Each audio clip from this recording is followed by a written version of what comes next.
Hello friends, in this lecture we will determine the concentration of potassium permanganate solution with the help of Morse salt.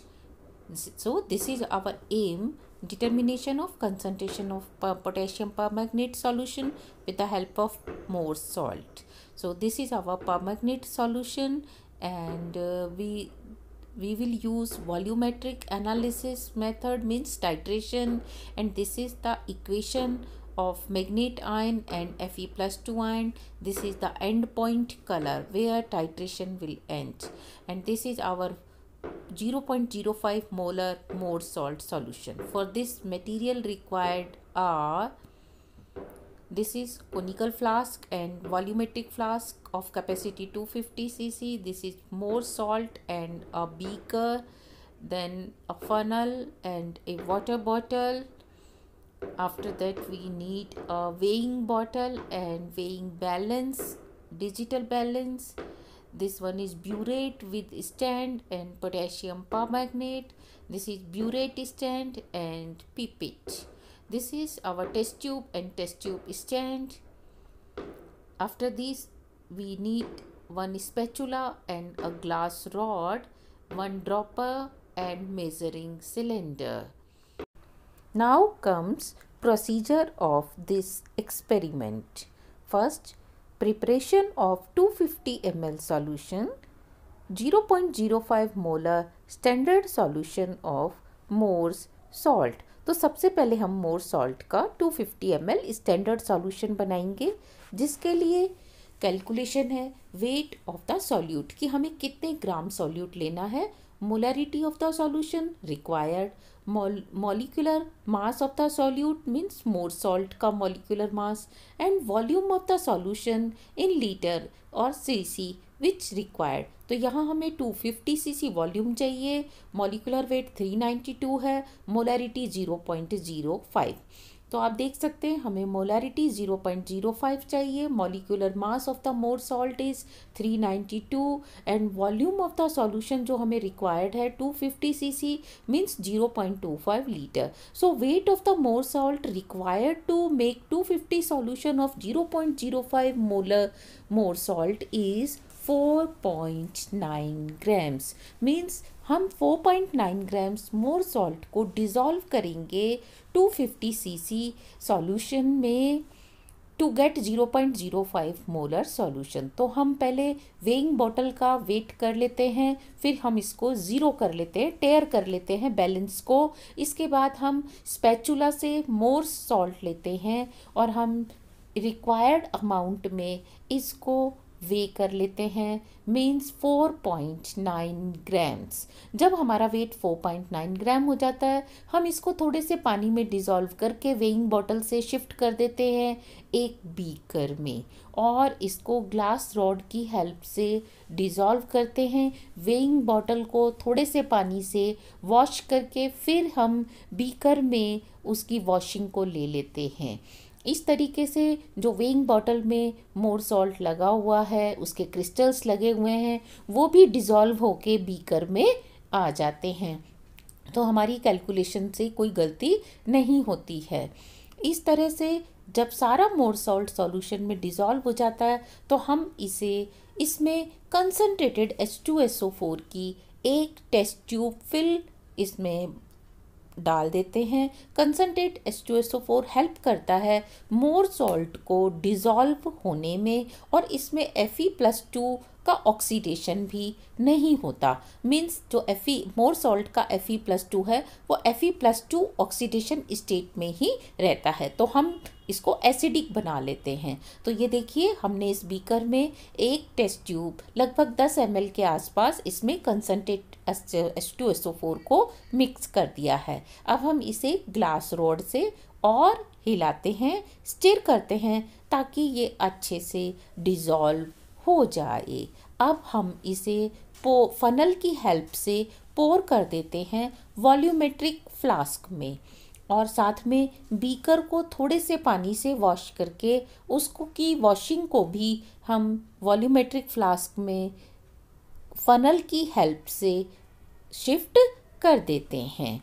तो इस तरीके से जो हमने थोड़ा सा पानी H2SO4 और मोर सॉल्ट लिया वो वॉल्यूमेट्रिक फ्लास्क में आ जाता है। तो आप देख रहे हैं अभी इसका वॉल्यूम कम है, तो हम इसमें धीरे धीरे वाटर ऐड करके इसको अप टू मार्क, जो इसका इच मार्क है वहाँ तक बना लेते हैं। लेकिन उससे थोड़ा सा अभी हम कम रखते हैं, क्योंकि जो लास्ट की जो ड्रॉप्स हैं या इसका जो लास्ट का वॉल्यूम है वो हम with the help of dropper he add करते हैं, ताकि ये प्रॉपर इच मार्क तक, जो उसमें मार्क लगा हुआ है वहाँ तक आ जाए। कभी भी हम बीकर से लास्ट वाला वॉल्यूम नहीं ऐड करते, क्योंकि उसमें गलती होने के चांस होते हैं। तो ये देखिए, जब हम बीकर से बनाते हैं, ड्रॉपर से जब हम लास्ट वाला वॉल्यूम ऐड करते हैं तो ये बिल्कुल इच मार्क तक 1 by 1 ड्रॉप आ जाता है। तो ये आपका तैयार है 0.05 मोलर मोर सॉल्ट स्टैंडर्ड सॉल्यूशन। इसको हम लेबल लगा के रख देते हैं, साथ में इसको थोड़ा सा हम शेक कर देते हैं कि अगर कोई क्रिस्टल अनडिजॉल्व्ड है तो वो भी डिज़ोल्व हो जाता है। इसके लिए हम इसकी कैप को बंद करके और टॉप डाउन बॉटम अप इस तरीके से हिलाते हैं। तो ये आपको हमने लेबल लगा दिया इस सॉल्यूशन को, तो ये आपका तैयार हो गया 0.05 molar more salt solution. Next, determination of strength of potassium permanganate using standard solution of Morse salt.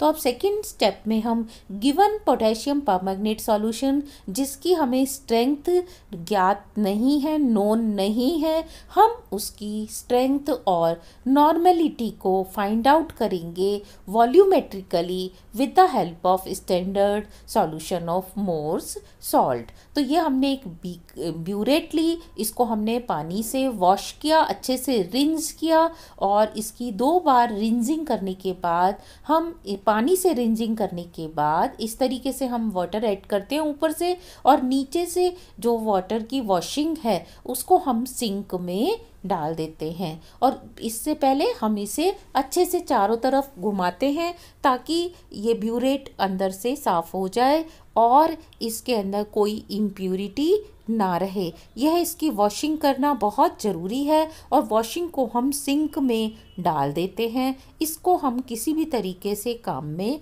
नहीं लाते, और पानी से वॉश करने के बाद इसे हम रिंस करते हैं पोटेशियम परमैंगनेट सॉल्यूशन से। सेम वे में फनल की हेल्प से सॉल्यूशन डालते हैं, उसको थोड़ा सा चारों तरफ रोटेट करते हैं और उसकी वॉशिंग को हम सिंक में डाल देते हैं।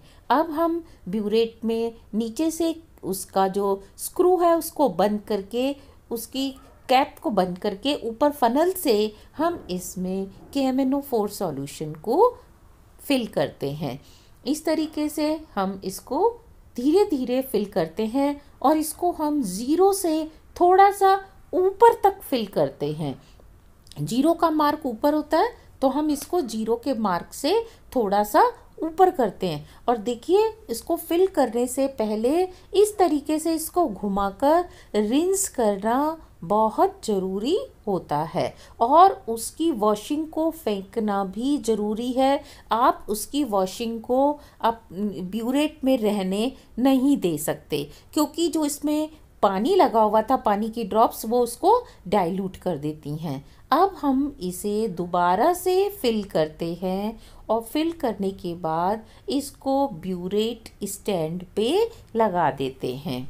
और जो इसके नीचे एयर बबल है, इस एयर बबल को हम पोटेशियम परमैंगनेट सॉल्यूशन से फिल कर देते हैं, और ऊपर की फर्स्ट रीडिंग को हम 0 पे सेट करते हैं। इस केस में हम अपर मेनिस्कस ही पढ़ते हैं, क्योंकि पोटेशियम परमैंगनेट एक कलर्ड सॉल्यूशन है, इसमें लोअर मेनिस्कस को हम नहीं पढ़ सकते, तो हम इसका अपर मेनिस्कस 0 पे सेट कर लेते हैं। ये हमारी इनिशियल रीडिंग या फर्स्ट रीडिंग ऑफ ब्यूरेट होती है।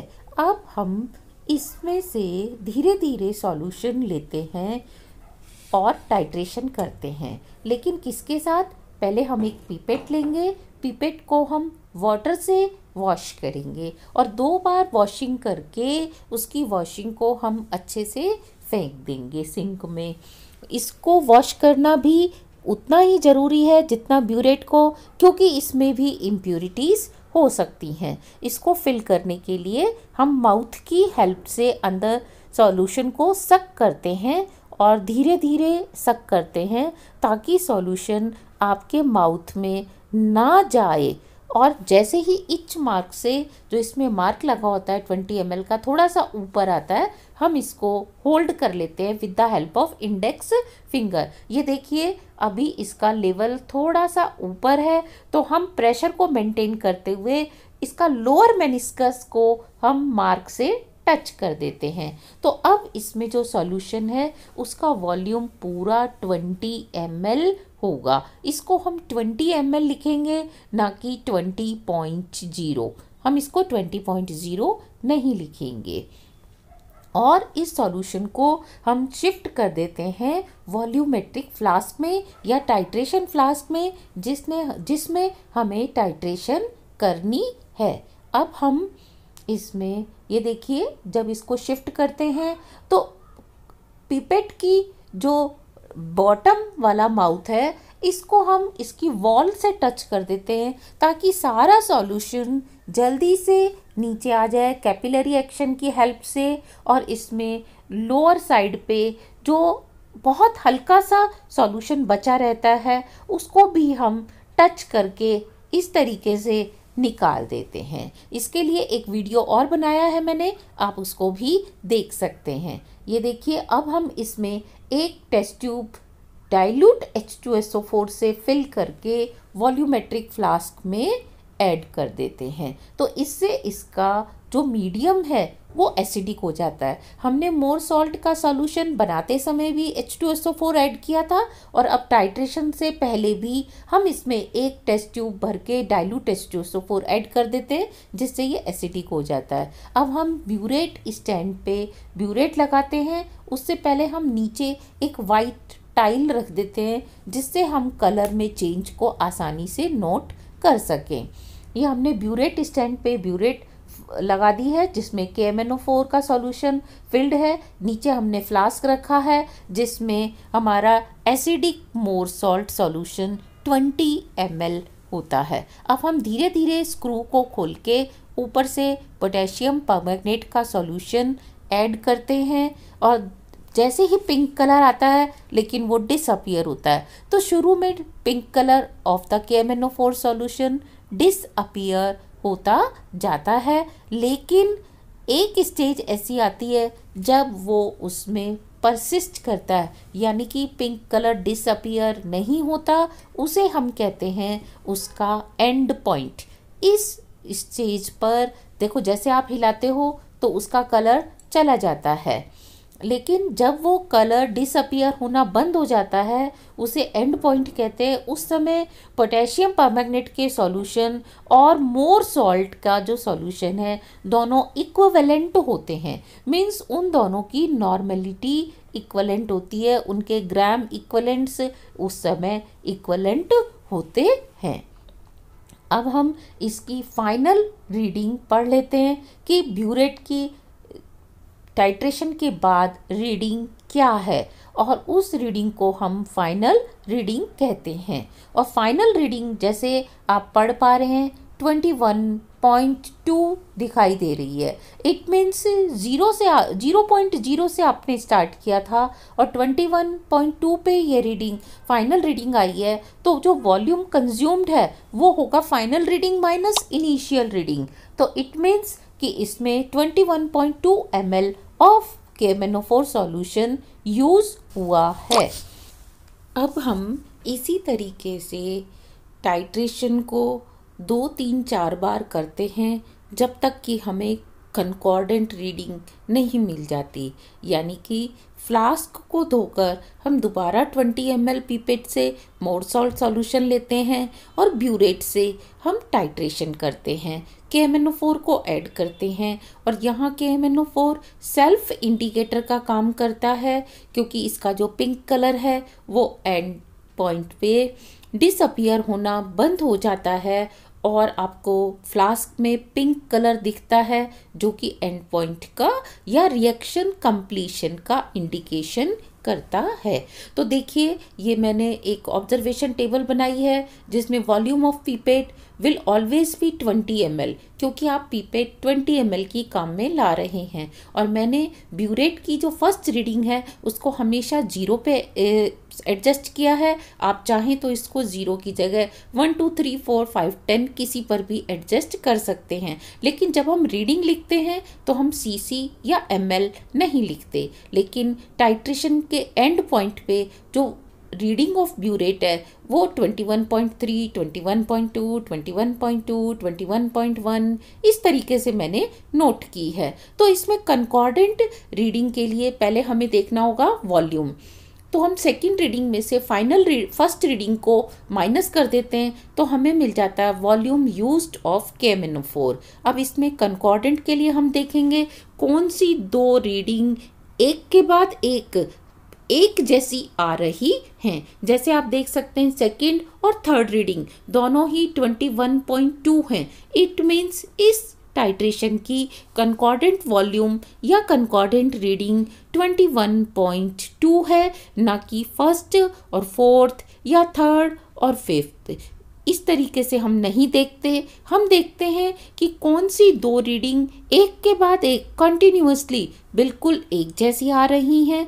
और हाँ, ध्यान दें कि हम कभी भी मीन ऑफ द वॉल्यूम नहीं लेते कि हमने 6 रीडिंग ली हैं तो हम इसका 6 को जोड़ के 6 से डिवाइड कर दें, या 4 रीडिंग ली हैं तो 4 को हम ऐड करके 4 से डिवाइड कर दें। नहीं, वो एक गलत स्टेप होता है, हमें कंकॉर्डेंट रीडिंग लेनी होती है। नाउ कम्स कैलकुलेशंस के लिए हम ऑब्जर्वेशन टेबल से कैसे रीडिंग्स को काम में लेते हैं। Volume of Mohr salt 20 ml, molarity of Mohr salt 0.05 mole and volume of KMnO4 solution means concordant solution which was used in the titration, so it was 21.2 ml। अब हम इसकी कैलकुलेशन करते हैं। हमारी जो जनरल कैलकुलेशन है उसे हम राइट साइड के पेज पे लिखते हैं, लेकिन जो हमारी एक्चुअल कैलकुलेशन है उसे हम लेफ्ट साइड के पेज पर लिखते हैं। तो हमारी general calculation of this experiment is like that. First, volume of KMnO4 into molarity of KMnO4 solution divided by molarity of more salt into volume of more salt, which comes number of moles of KMnO4 divided by number of moles of Mohr's salt. तो यहाँ हम number of moles KMnO4 के find out करेंगे number of moles of Mohr's salt की help से, क्योंकि इसमें हमें ध्यान दें volume of KMnO4 we can note from concordant reading and molarity of Mohr salt we know 0.05, volume of Mohr salt 20 ml. So only thing which we do not know is molarity of KMnO4 solution। तो 4 में से हमें 3 चीज़ पता है, तो हम चौथी चीज़ molarity of KMnO4 solution को फाइंड आउट कर सकते हैं। तो हम इन तीनों की value volume of KMnO4, volume of Mohr salt and molarity of Mohr salt को रख देते हैं और हमें मोलारिटी ऑफ KMnO4 सॉल्यूशन मिल जाती है। KMnO4 और मोर सॉल्ट की इक्वेशन इस तरीके से होती है, twice KMnO4 plus 8H2O plus 10 Mohr salt gives K2SO4 plus twice MnSO4 plus 5 Fe2SO4 whole thrice means ferrous sulphate plus 10 ammonium sulphate plus 68 H2O।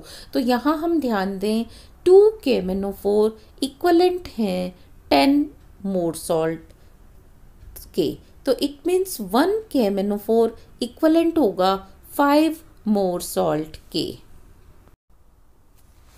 Now comes calculation. अभी हमने देखा कि KMnO4 के मॉलिक्यूल्स 5 मोर सॉल्ट के मॉलिक्यूल्स के बराबर होते हैं, या 2 KMnO4 के मॉलिक्यूल्स 10 मोर सॉल्ट के मॉलिक्यूल्स के बराबर होते हैं। तो volume of KMnO4 into molarity of KMnO4, ये दोनों को मल्टीप्लाई करेंगे तो ये बन जाएगा number of moles of KMnO4। Similarly molarity of Mohr salt into volume of Mohr salt को मल्टीप्लाई करेंगे तो it will be equal to number of moles of Mohr salt. तो हम इसमें 4 में से 3 की जो वैल्यूज़ हमें नोन है हम रख देंगे। वॉल्यूम ऑफ KMnO4 यानी कि ब्यूरेट की जो कंकॉर्डेंट रीडिंग थी it was 21.2 mole, and volume of Mohr salt जो हमने पीपेट से लिया था it was 20 and molarity of Mohr salt was 0.05। तो इस इक्वेशन का जो इक्वल टू होगा वो होगा, क्योंकि नंबर ऑफ मोल्स KMnO4 के कितने थे 2 और number of moles Mohr salt के कितने थे 10 अकॉर्डिंग टू इक्वेशन, तो that will be equal to 2/10। यहाँ से हम मोलारिटी ऑफ KMnO4 सॉल्यूशन को कैलकुलेट कर लेते हैं। It comes 0.0094 moles. Next molar mass of KMnO4 जो है वो 158 ग्राम्स पर मोल होता है। और स्ट्रेंथ ऑफ अगर किसी भी सब्सटेंस की निकालनी हो तो हम क्या करते हैं, मोलर मास को उसके मोलैरिटी से मल्टीप्लाई कर देते हैं। तो strength of given mass of KMnO4 will be equal to molarity of KMnO4 into molar mass of KMnO4।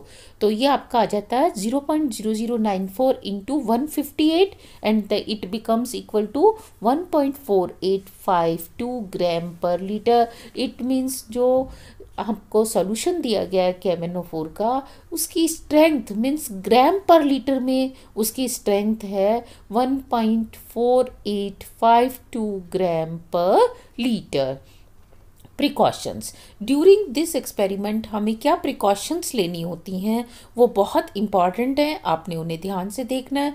Rinse the pipette and burette first with distil water and only then with the corresponding solution. पहले दोनों को आप water से wash करेंगे, उसके बाद burette को आप KMnO4 से, क्योंकि आपने ब्यूरेट में KMnO4 फिल करना है, और पिपेट को आप मोर सॉल्ट के सॉल्यूशन से रिंस करेंगे क्योंकि आपने उसमें मोर सॉल्ट सॉल्यूशन फिल करना है। सिमिलरली जब आप पिपेट को फिल करते हैं तो always use the index finger to close the mouth of pipette. अगर आप इसकी जगह थंब को काम में लेंगे तो it will take more time and again you will have to repeat the experiment. तो क्योंकि इंडेक्स फिंगर में जो हमारी सेंसरी नर्व्स होती हैं वो थोड़ा सा आउटर साइड पे होती हैं, तो you can feel easily change in pressure और आप इजीली वॉल्यूम को, पिपेट के वॉल्यूम को 20 पे सेट कर सकते हैं। वैसे भी आप थोड़ा सा देखिए कि अगर हमें गर्म या ठंडा किसी चीज़ का पता लगाना है तो हम इंडेक्स फिंगर से उसको टच करके देखते हैं, ना कि थंब से या मिड फिंगर से या रिंग फिंगर से। हम केवल इंडेक्स फिंगर को ही काम में लाते हैं। Next, while taking the burette reading note the reading at the upper meniscus of the solution. क्योंकि आप जानते हैं KMnO4 एक डार्क कलर्ड सॉल्यूशन है, इसमें लोअर मेनिस्कस विजिबल नहीं होता, तो हम इसमें अपर मेनिस्कस ही रीड करते हैं, चाहे फर्स्ट रीडिंग लें चाहे हम फाइनल रीडिंग लें। Next, rotate the titration flask throughout the titration to ensure uniform distribution of KMnO4 solution. जब हम ब्यूरेट से टाइट्रेशन फ्लास्क में KMnO4 ऐड करते हैं तो हम टाइट्रेशन फ्लास्क को धीरे धीरे रोटेट करते हैं, हिलाते रहते हैं ताकि यूनिफॉर्म मिक्सिंग हो सके KMnO4 सॉल्यूशन की, कहीं एक जगह ज़्यादा ना रहे। Next, always use a white tile under the titration flask as it indicates the color change accurately। क्योंकि अगर वाइट की जगह कोई और कलर की टाइल होगी तो आपको एंड पॉइंट पे कलर चेंज काफ़ी देर से दिखेगा। Now comes writing in record. जो आपने एक्सपेरिमेंट किया है उसको प्रैक्टिकल फाइल में कैसे लिखते हैं। जो राइट साइड का पेज होता है जिस पे रूलिंग होती है यानी कि लाइनें होती हैं, उसके ऊपर हम सारा काम पेन से करते हैं, इसलिए हम इसको पेन वर्क कहते हैं। सबसे पहले हम ऊपर डेट एंड एक्सपेरिमेंट नंबर लिखने के बाद एम लिखते हैं। एम में हमारा यहाँ रहेगा determination of strength of KMnO4 solution using standard more salt solution. फिर हम मटेरियल रिक्वायर्ड लिखते हैं, उसमें हमारे पास आ जाएगा सबसे पहले burette, then burette stand, pipette, pipette के बाद volumetric flask, conical flask, spatula, weighing bottle, digital balance, dropper, glass rod, test tube, tile, funnel and test tube stand. इसके बाद हम लिखते हैं केमिकल्स रिक्वायर्ड। केमिकल्स रिक्वायर्ड में हमारे पास जैसे हमने देखा dilute H2SO4, concentrate H2SO4, Mohr's salt at KMnO4 solution, क्योंकि हमने इन्हीं केमिकल्स से इसमें काम किया था।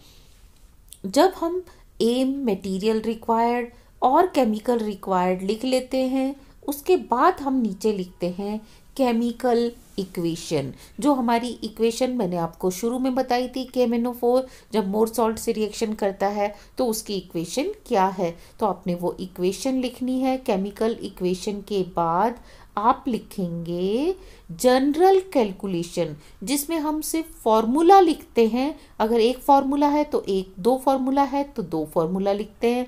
हम कभी भी एग्जैक्ट वैल्यू नहीं लिखते हैं। सारी वैल्यूज़ हम लेफ़्ट साइड वाले प्लेन पेज के ऊपर लिखते हैं। जनरल कैलकुलेशन के बाद हम लिखते हैं ब्रीफ में प्रोसीजर, कि आप टाइट्रेशन कैसे करेंगे या स्टैंडर्ड सॉल्यूशन कैसे बनाएंगे।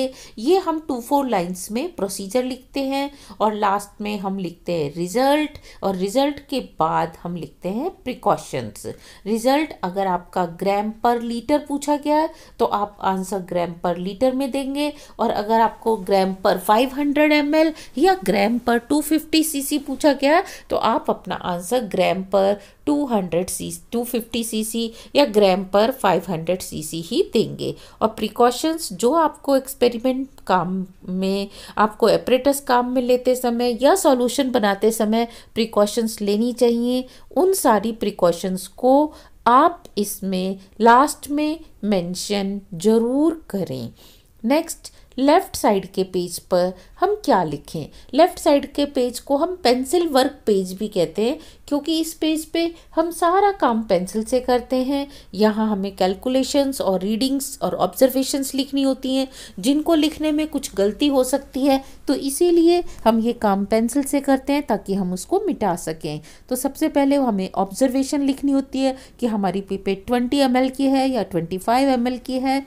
देन आपको ऑब्जर्वेशन टेबल इस तरीके से बनानी होती है, जिसमें आप serial number, volume of pipette, first reading, second reading burette की, और वॉल्यूम यूज्ड ऑफ KMnO4 लिखने के साथ साथ लास्ट के कॉलम में आपको लिखना पड़ता है कंकॉर्डेंट वॉल्यूम या कंकॉर्डेंट रीडिंग। और ध्यान दें, जब आप ऑब्जर्वेशन इसमें लिखते हैं, रीडिंग्स लिखते हैं, तो आपको पता होना चाहिए कि कहाँ आपको ज़ीरो के बाद, पॉइंट के बाद ज़ीरो लगाना है, जैसे कि आपको ब्यूरेट की रीडिंग में लगाना है, और कहाँ आपको नहीं लगाना, जैसे पिपेट की रीडिंग में नहीं लगाना। ऑब्जर्वेशन टेबल के बाद आप कैलकुलेशन करेंगे पेंसिल से, और लास्ट में आप रिजल्ट मेंशन करेंगे। और यही रिजल्ट आपको राइट साइड पे पेन से लिखना है। लेफ़्ट साइड पे आप पेंसिल से लिखेंगे और यूनिट्स का ध्यान रखेंगे, राइट साइड पे आप पेन से लिखेंगे।